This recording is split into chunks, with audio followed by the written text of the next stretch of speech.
Welcome everyone. We are basically halfway done with the second day. And the next talk we have now is Modifying the Immutable, Attaching Artifacts to OCI Images by Brandon. If you have any questions, please put them in the Q&A tab and we will get to them at the end of the talk. Go ahead, Brandon. Awesome, thank you. So yes, this comes out of a lot of work from the OCI, where we've been looking at how we can attach things like signatures, SBOMs, and other stuff to container images. And so I wanted to present that here. The important part about my background, I won't go through everything, but the two important things here is that I am a maintainer on the OCI projects. So I've been working on all these working groups. And I'm also the author of the Reg client project. So when you see me using regctl commands, it's not me promoting or trying to push for one tool over another. It just happens to be the one that I know the best since I wrote it. On container images, I think a lot of the crowd here is familiar with what a container image is. They know about building them, they know about pinning them, all those details. So I'm going to skip past this a little bit in the interest of time. I hope that a lot of people also realize that Registry itself is a content addressable store. And so if you ever curl a blob by its digest in there, and you pipe it through the same digest command, the body of it back through the digest command, you're going to get that same digest back out. So it is the digest of the content that you pulled. Those blobs, when we start to pull them, they can be things like layers. In terms of this, it's a file system layer when you associate that with an image. It can also be a config. And so this is just some JSON here with the commands you're going to execute. Different layers, history, things like that, or not layers, labels, the history of all the steps that went into this, other kinds of details in there, who you're going to run it with, all those important steps when you run a Docker image inspect or a Podman image inspect. This is the kind of detail you see in there. And then we need to assemble those two things together to package them up and ship them in a registry. And so the way we assemble all those things, we've got a lot of these content addressable stores there, so we can reference them by digest. And we package them in this other piece of JSON, pushed to a different API called the image, called the manifest API, where you start to push this image manifest up. And this also has its own digest. And so you can reference this by SHA-256 checksum. And that's the checksum you use when you start to pin an image. It's pinning the manifest, and that manifest tells it the config and all the layers that are in there. Graphically, what we've got so far here is a bunch of tags that can point to a manifest, that can point to everything else. A tag, you can think of it as a symbolic link to a digest. And so you can have multiple tags, you can have 0 tags.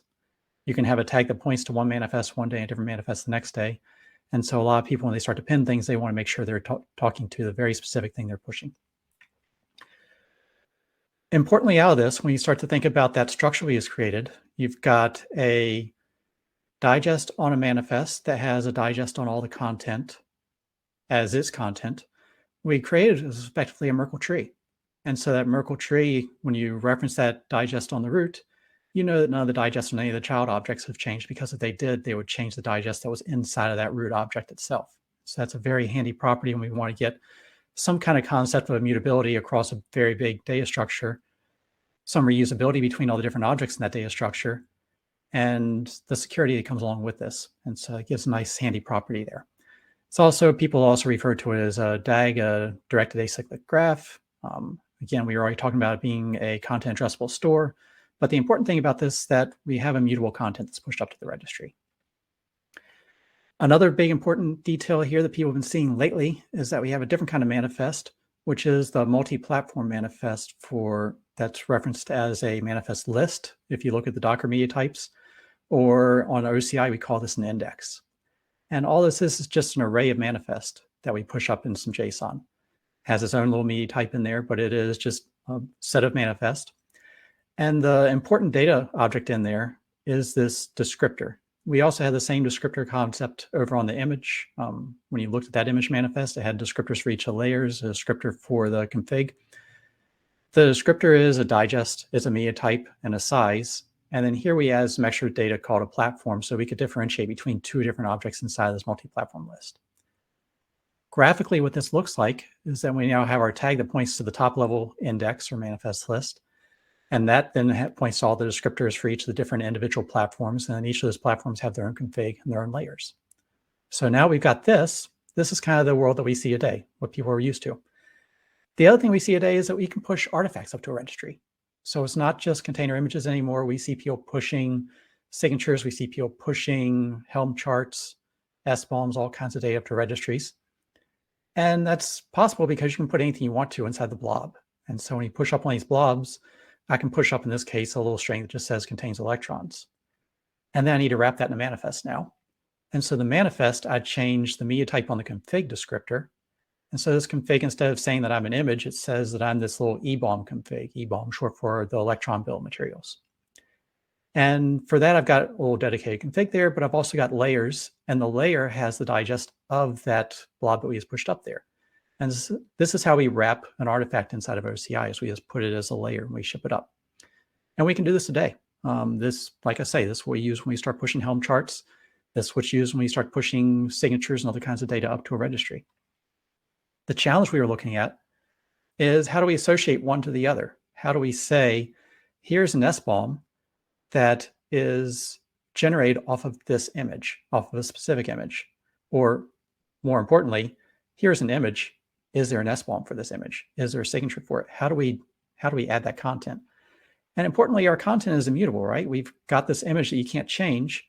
If we were to put it inside the index, we could do that, but then we would be changing the index. We would have a different digest for this index now. So anybody that depended on that with a digest doesn't know how to find it. And so I'm just kind of showing a proof of concept of how you could have possibly done this within the index, is that you could have put a little field in there that said, hey, I've got a little artifact type here that is this EBOM, and I'm extending this other descriptor in there. And so I gave the digest of this other image that I'm pointing to. Now, the other challenge in here, in addition to mutating the index, which has its own difficulties, we can't pull that manifest up top by a digest and then come back and find this index anymore, because this index has its own digest. So if I was to pull the digest 9.3D up the top there directly, instead of pulling it from this index, I would have no way to come back and find this easily. And so there are a few challenges we looked at from that. And so mutating things, that's a problem. And so how can we do it without mutating things? And that's what OCI was really looking at. We had a working group we spun up off of this, spent a good bit of time on that. We came up with a proposal, gave that up to OCI themselves. They adopted it, and we've since gone through and done a few changes on it. But that working group had a few different requirements that we were looking at. Some of them were things like efficiency. We were also looking at how we can both attach and detach objects to our images from downstream users. So not just the originator of the image, but someone downstream might say, all those SBOMs are okay, but I only care about one single SBOM type. They only want to see a certain format. They don't care about the XML types. They want to see it in JSON. Try not to pick favorites in the SBOM more. It could also be that they're looking at stuff upstream and say, the signatures are important, but I don't care about the vulnerability reports because I'm going to generate my own vulnerability report. So they do something internal. And so we wanted ways that people could attach and detach stuff easily. And we knew we couldn't predict how people were going to use this. And so whatever we choose today, if we say we're going to support signatures and SBOMs and attestations today, tomorrow someone's going to say, well, now I want to attach a Docker file to my image so I can go back and do a rebuild. Someone else is going to say, well, I want to attach a pretty pet picture in there, a cute pet picture like we do on all of our Git PRs out there. And so we figured, well, we're not going to be able to predict all the different types in there. We don't want to be the store of all the different types. And so how can we do this flexibly? And the nice thing is that we weren't creating something new. We were looking at a bunch of existing solutions and trying to pick from some of the best ones out there. And the first one we were looking at came out of the ORIS project, where they said, we're going to invent a new media type for our new manifest with its own media type. That is an artifact. It's going to have just a bunch of blobs and a little field in there that says what kind of artifact this is. And importantly, the subject field. And the subject field will point back to the manifest we are extending and say, I am extending this one little manifest out here. It's going to have an image that you're going to pull, and you're going to have to now hit an API that says, tell me everything that has a subject field that points to me. Because from the image, we didn't modify the image, so we needed a way to query this. And so we had to add an API as well. So a couple downsides, but one of the big downsides is that this can't be pushed to an existing registry today, because registries really care about these manifests. They're parsing that manifest content. They're doing garbage collection, keeping track of which blobs are associated with which manifest. And so with all of that, we had to say, well, if we don't want to create a new manifest, how can you do that with an existing manifest?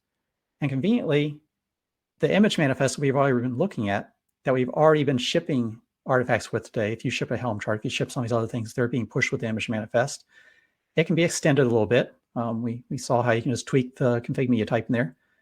But we can also extend it with a new field. And so we could add the subject field directly into that image manifest and still be within the spec.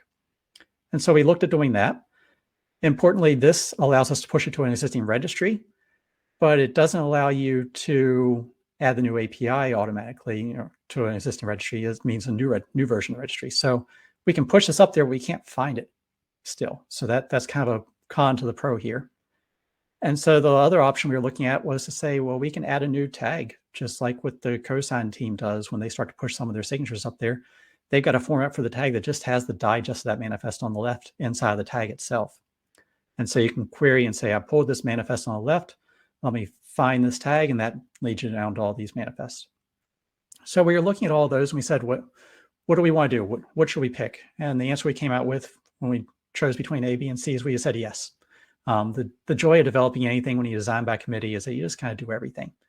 So initially we said we're going to go ahead and add the artifact manifest. And as I mentioned or kind of hinted at earlier, we're deferring that part of it for now. And we'll come back to that later on and figure out how we want to get that in there. But the important thing we really want to get released is the subject field with the refers API. And so we're going to defer the artifact manifest for now. And we've got the new subject field that's in there. So now we have a way we've extended the image manifest with this new field. So now we can go back and reference things. We add this refers API. So now we have this API that we can query this on a registry. And we also add the tag in case we don't have the refers API. So you've got the backward support for the existing registries and then a forward progress in there for registries that add this new API. Because one of the other downsides of that tag that you add is you just see a whole bunch of tags. If I do a tag listing in my repos these days, I just have pages and pages of digest in there that I don't know what they're pointing to. I have to do a bunch of homework on that. So conveniently, once the registries upgrade, the end user experience is going to be a lot better for multiple reasons, but the tag pollution is one of the big ones. So this is what it's going to look like. We're going to have our manifest that we pull, and we say, tell me everything is associated with this manifest using this tag. And this tag is going to point to an index, a manifest list. And so we're going to have a list of manifests in there, and that could be the new image, the image manifest with the subject. It could have been the artifact if we still had that in there, but it could be just multiple of these image manifests. So an SBOM, a signature, a whole bunch of different things, all listed within this index. And then we can query from within there. When we upgrade to the refers API, change one thing about this picture. If I go back and forth, you're going to see very little change between the two other than just changing that one little API. The response is identical. And so for the users implementing a lot of this stuff, it's very simple to go from one to the other, changing and upgrading. And so all I have to query is, does this registry have the API? Yes, great, I can use this. If they don't, the client is now maintaining this tag. But with this, with the API there, the registry is maintaining this index, which is very convenient for us. So the response itself, mentioned it's an index. So a whole lot of text here on the page here. I apologize, it gets a little busy when you put this in. But when I query my image up top, I say, what's the digest of that image? I get the digest. I convert that into a tag. I then query that one little tag, pull down the manifest for that thing, and I get back an index. And that index has a list of manifest. And the first entry in here, I didn't show them all, but the first entry says, hey, I'm this artifact type with the SBOM config. So I know that that's the type of artifact that it is. That got pulled up from that config descriptor that we were looking at earlier. And I also pulled up the annotations in case we need to do anything in there for that. So if you have 10 different signatures, maybe there's something in the annotation that can tell you this is the signature that I want to pull. And so it gives you a little bit of feeling for what you need to get out of there. Avoid you having to pull down every single manifest. You can hone in on what you're looking for. The image itself that had the artifact, the content in there, this is what it looks like. And so we had the config with this unique little config descriptor, the media type in there. There's other fields. I had to abbreviate this to fit on the slide. We've got the annotations in there, and importantly, that subject. And so the subject says, for this image, F271E, yada, yada, I'm extending that. And so this image over here, there's an artifact, is extending our image upstream that has some other content in there. So now we know how, when we see a subject, this is how we know we need to start maintaining that manifest list of all the different refers to it. So a lot of text. I think people really want to see, what does this look like? And so I'm going to set up a quick example. And I'm going to spin up two registries for this. First registry is going to be listening on port 5001. And this is going to be for an existing use case. A registry doesn't have the new refers API. And the second registry I'm going to spin up is going to have port 5002, and it does have the refers API. And so now I'm going to be able to see both. So I'll be able to compare the before and after. In addition to that, I'm going to define a few variables for my media types. I kept all my examples here using the OCI media types, and it took a little bit of work to make sure I kept it within that space.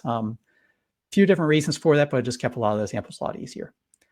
I also use cosine in a few examples, so I turned that on with the experimental feature because this isn't something that's in the GA version of cosine. It's released, but you have to turn on the experimental flag to use it. And I'm also going to start spinning up a couple registries here. So here's the first one. This is using the CNCF distribution project, listing on port 5001. As I say, it doesn't have the new API on there, so it's just a registry as it exists today. The second one I'm going to spin up, well, before I do that, let me turn off TLS here because TLS in an example takes time to set up, and I feel like not spending all that time. The second registry that I was trying to jump ahead to here is a project called Project Zot. They have jumped ahead and started to implement this stuff as we've been doing our side, so it's been very convenient for us to do some testing against using their registry for all these tests. Again, turning off TLS just to make the examples easier. I'm then going to copy one image over into a first registry. And so I'm going to do a little bit of dogfooding here because I needed an image that was using the OCI media types. And I pulled down just the one platform from that image. And so from here, I'm just going to copy this from upstream into my container registry on port 5001. And if I list that, you're going to see the manifest from here is just a simple OCI image. Nothing fancy about it. This is what you have today sitting in a registry these days. And so nothing about this is anything new. This is just setting up our example. So I have something to point to. So we've got an image. We don't want to mutate this. We want to extend it. We want to start packing SBOM and some other stuff. We want to package that. And so I can use a tool like Sift to generate the SBOM. And I'm going to generate one using the CycloneDX format. I'm going to run a command called regctl artifact put with the artifact field that says this is the image I'm extending. And then I'm going to set some media types. The media types here, we're still working through that in OCI, so don't take those specifically from this example here as a proof of concept, but just know that you can set those whatever makes the most sense for you. And so the artifact type goes in that config descriptor. The second one, the -m, is going to set it for the layer itself for the individual blob. And then I'm also setting some annotations. And if you ever pick a favorite in SBOM war, you're going to have someone upset. So I do the same command, same stuff, but this time for SPDX instead of CycloneDX. So what this means, I'm going to have two different SBOMs attached to my image up on the registry. And that command, when you saw it and it ran as fast as it did, that really was how fast it ran. Both Sift and the artifact put command are pretty quick. And the cosine command here, again, using some experimental features, I had to turn a flag on here that says use the new OCI 1.1 stuff that's not even J on the OCI side yet. So this pushed a signature up to the registry as well. So now I have all three of them up there. I'll also list it, give you proof that it's up there on the registry. I'll do an artifact list command, and this is going to query and say, do I have this thing on the registry with a tag, or do I have the API? And we found from that registry this index that came out of there with three different descriptors we're pointing to. And the first one was the cosine artifact, so that was our signature. And then we have the two SBOMs in here as well. And this, again, I just formatted it with JSON just to keep it simple. Normally, a lot of my commands will do some pretty text formatting here, but I wanted to make this look exactly like what you're expecting to see when you're seeing these API calls coming back and forth. And again, this is on the port 5001. So this is a registry. It didn't have the API, which means I didn't polluted this tag space. I've got this other descriptor in there. You can see the same digest format image is the digest that was attached in that special tag that was there. And if I scroll back up again, you'll see I just did a manifest get on that tag. Let me scroll up here. Did a manifest get on that same tag, and you saw the exact same index that came out of that. So that was where it came from. It was just stored up there with the tag. And now if I do this artifact get command, I'm going to say, get me the artifact that points to this image. So with a subject that points to this image with my app thing, let me filter out just the artifact that has this one media type. And so I don't know anything about where this artifact is pushed other than it's pointing to this image with this media type. And I come back out with the CycloneDX SBOM that was generated there. So it's an easy way for the end user. They don't know anything about it, any of the other steps in here. They just have to know, here's the media type from artifact. Let me go query the registry for it. It comes back and says, for this image, here's the SBOM for it. Now I mentioned I had two registries. So the second registry up here is going to be using the Zot project or Project Zot. I'm going to copy this image over. And so I'm going to pass the -- refers tag that says, don't just copy the image itself and all of its layers, but everything that refers to it as well. And so it's going to go out and look, and do I have the API? No, I've got the tag. And so it's going to query that stuff from the original registry, push that onto the second registry. But importantly, when it's pushed into the second registry, I don't need to push the tag itself because the second registry already has the refers API on it. It's a newer registry. So I come back when I do the same artifact list command I did earlier. I come back with the same index with the same 3 artifacts in there, the cosine signature, the SPDX, the cyclone DX, but the tag listing doesn't have anything in there. And that's because when I push this up to the registry, it had the refers API. That's a separate API to hit, so we're not polluting that tag listing. So I use a bunch of examples here using some of the reg client tools, but I don't want to be picking favorites on that either. The ORIS has their own project where they've been doing this. They've been implementing this. And you can see if I query these same registries, both the 5001 and 5002 with and without the API, they both work. If I run the cosine verify command, this shows you that I was able to verify that image on the registry port 5001. And if I hit repo 2 with the API, I copy a signature from one to the other. So you'll see a 5001 in the actual content of the signature. It works on both registries. And also, if I go query an existing registry, let me scroll back up there, I think. I hope I scroll back up. And all of this stuff was on GitHub Container Registry. So I did an artifact listing on an image that I have sitting up there on GHCR. And I've got stuff up there for an SBOM, different attestation from Docker as well, a few different pieces of content up there. All of this exists today on a registry in the wild. So this isn't something that's just sitting in the lab. And again, don't want to pick favorites. If I do the ORIS discover command there, you'll see the same stuff. If I say just query from this one platform, it says I've got these 3 artifacts as well. So in the lab, in production, this is available in live. So what does this mean for our current status? What can users expect out of this? Well, the big one is that the artifact manifest is being deferred. We held back on that one. We were looking and comparing and trying to decide, and we decided it wasn't giving us enough value to justify doing some of the breaking changes that we're going to experience. And so for right now, we just held off on that and we've deferred it. But that doesn't mean we've gotten rid of it completely. I think we're going to still work on the side, but we just want to get this other stuff out the door with a release candidate here in the near future. We do have some guidance that we're working on right now for the artifact type. And so when I used artifact type in a bunch of my examples, don't take that as gospel yet. We're still just trying to sort that out. Maybe today, maybe next week. We'll see how long it takes us to sort out the different details there. We've gone back and forth on that. But it's still ready for testing. You saw I've got container images that are being generated with this right now. So if you want to try this out, see if it works in your environment, see how this works for your workflow. Give us some feedback if you see issues. And now is the time, because it won't be very long before this is going to be GA. And so if you had complaints after that, it might be a little bit too late to change the spec. And so now is the time to say if there are any issues with this. The reason you might see some challenges doing this is that we're seeing a couple registries out there that are holding back. Nicely, as you saw in the example there, Zot jumped ahead, and so they've adopted this early. There are probably going to be a few changes they're going to have to implement, knowing how we change things later on, but hopefully they won't mind that too much. We are seeing a couple registries blocking this. Intentionally, Docker Hub and ECR both block this. ECR has always blocked any new field. If you ever push a manifest with some new field in there, ECR has always said, we're going to block that. They're fairly strict on what they accept.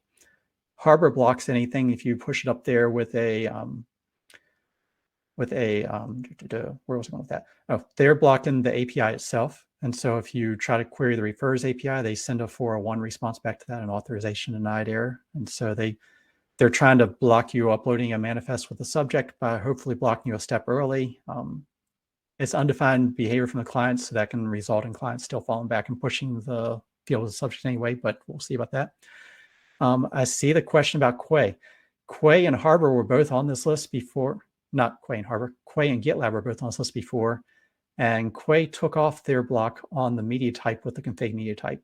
And so originally we had the config media type that was blocking individual. If you had changed it and said this is a Helm chart, this is some other chart, they both have whitelist. I heard that Quay took their whitelist off and they're accepting anything, but GitLab has still maintained their whitelist. And so you can only push well-known artifacts to GitLab. So that's one thing we're asking for. If registries cannot block and filter on unknown media types and unknown and the new subject field, that would be great. The reason we're seeing people like Docker Hub and ECR intentionally block it, and Harbor also, is that they don't want to do this last bullet point, which is once you enable the new API to retroactively include all the artifacts that are pushed before. And so people are saying they don't want to go back and retroactively do that. So we're just going to block this intentionally for now. And then as soon as we go GA, they'll flip the switch early. Not ideal. I would have preferred they allowed this stuff early. But knowing they're going to flip the switch early or fairly soon after the OCI hits something GA, I'm feeling not too bad about that. From the client side, what we're seeing is Cosign, Auras, Reg Client, a whole bunch of these tools out there have already started doing this. I'd love to see us get farther upstream. I'd love to see tools like Sift and some of the other things that are generating the SBOMs, generating some of this other content to do it directly without having to go through some kind of intermediate tool. So that would be the ideal world. In addition to that, I'll want to give a little bit of user feedback here for anybody that's trying to do this. Please pick appropriate artifact type values. And so that includes something like it's supposed to be something that's in an IANA media type structure. Ideally, you've registered it with them. And we're trying to sort out what we're going to do for anybody that's pushing up an artifact type that doesn't have its own dedicated config. So I keep mentioning we're going to give some guidance there. The artifact type, if you have your own dedicated config, like the Helm charts have, like a bunch of these other things, like Cosign has done for their stuff, you're fine. You can use that dedicated config and you can push your artifacts to your own media types. But if you don't have one of those, if you're just pushing up something like an SBOM and you're just saying, hey, it's a Cyclone DX SBOM, they don't want to, Cyclone DX doesn't want to maintain a dedicated config for OCI. They just want to worry about the Cyclone DX stuff. That's where we're working on the guidance here. So we'll hopefully get some of that soon. Additionally, use annotations responsibly. And by that, what I mean is some people, when they see that there's this free form field, they can put anything you want to, they put everything in there. And we've heard from the registry maintainers is that if you start putting everything in there, they're just going to refuse the manifest when you upload it. And for good reason. They're trying to index all this content that you push up there because they have to return it all in that subject, in that refers API response whenever they see that subject field. And so when they're doing that, they have to generate that index. That index has a cap of its own of like 4 megabytes, just like the manifest itself, the image manifest has a cap. But they want to pack in, 100 different refers into that one index before they start to do some pagination. So ideally, we're just saying to users, don't get aggressive on those annotations there. Use them responsibly. Keep it for the day you need to query, not for all the other content there. Leave the rest of the content in the blobs themselves. And so that is it. I think I came in here pretty close on time. All these slides up on GitHub. I think I threw the link in the chat, link here as well. So feel free to query those. I'm mostly on Mastodon these days. So if you have a question, you want to hit me up on that or in various Slacks. I'm in the OCI, the CNCF, the OpenSF Slack. More than happy to answer questions there. And yeah, I'll stick around the chat here and answer any questions as they come in. Thank you, Brandon. That was great. I think you answered the only question that was in the chat. I don't see anything in